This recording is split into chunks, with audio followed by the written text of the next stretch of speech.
ఇదే కదా నీ కదా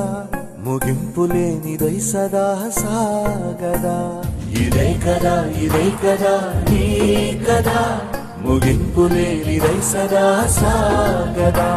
నిస్వార్థమెంత గొప్పదో ఈ పదము రుజువు కట్టదా సిరాలు లక్ష వంపదా చిరాక్షరాలు రాయదా నిసీధి ఎంత చిన్నదో నీ కంటి చూపు చెప్పదా నీలోని వెలుగు పంచగా విశాల నింగి చాలదా మనుష్యులందు నీ కథ మహర్షిలాగా సాగదా మనుష్యులందు నీ కథ మహర్షిలాగా సాగదా